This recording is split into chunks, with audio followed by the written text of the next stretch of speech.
On est à l'usine Alcoa de Deschambault, donc c'est une aluminerie. Et puis sur le site, on a l'usine de carbone pour la production d'anodes, l'électrolyse comme telle et finalement le centre de coulée.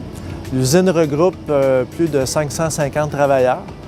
Le projet d'optimisation des anodes est un projet important parce que ça venait d'une préoccupation de nos employés sur le plancher. Et on sait très bien que ce mouvement-là ou ces opérations-là sont faites plus de 75 000 fois par année par 150 travailleurs différents. C'est ça, 24 heures par jour. En fait, il y avait plusieurs risques à plusieurs étapes du changement des anodes. Disons que l'opérateur, il fallait qu'il soit vraiment près de la cuve là, quand les capots sont ouverts. On parle de bain d'électrolyte à 960 degrés Celsius environ, donc c'est très chaud. Le moindre splash de ces liquides-là, ça peut brûler facilement.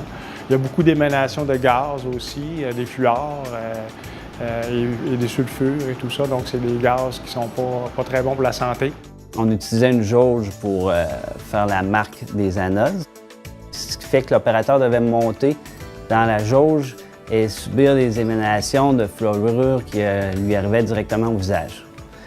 Travailler sous les ponts roulants peut amener de très grands risques, des objets qui tombent du pont roulant parce que c'est un équipement en mouvement, des outils oubliés par les mécaniciens, peu importe, des morceaux de bain de croûte qu'il y a dans la cuve, de la pelle qui peut tomber sur la tête, au visage, dans le dos.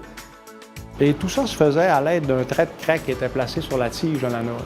Donc, l'opérateur au sol guidait l'opérateur qui était dans le pont roulant pour monter l'anode à la cote. On appelait ça à la cote. Là, il y avait une ligne noire permanente sur le cadre anodique et une petite ligne de craie, puis il fallait que les deux lignes se touchent. Dans l'élaboration de la solution, on a eu plusieurs technologies qui ont été testées en parallèle sur un certain temps pour les qualifier, si on veut, là. Puis au bout du processus, on en a sélectionné une qui était nettement meilleure que les autres.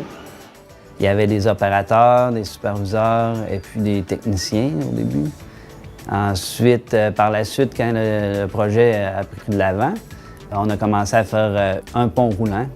Maintenant, avec la nouvelle méthode, on utilise 3 lasers pour mesurer le déplacement des clés d'arrachage qui manipulent les anodes.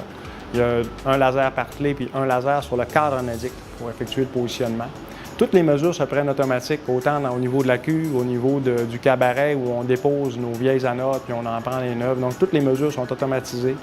On utilise aussi des cellules de charge pour gérer tous les jeux mécaniques qu'il peut y avoir pour avoir vraiment un positionnement très précis. Donc, l'opérateur, dans le pont roulant, maintenant, a son interface et puis il peut visualiser tout le processus de son jaugeage et tout se fait automatique sans l'aide de la personne au sol. Nous sommes très fiers de cette solution-là parce qu'elle est copiable dans d'autres alumineries, soit d'Alcoa ou d'autres alumineries à travers le monde. Donc, c'est une solution qui est copiable, collable facilement. Et puis, ça nous motive à en trouver d'autres solutions parce qu'il y a tout le temps des problèmes à régler dans une usine. Et puis, ce n'est que le commencement.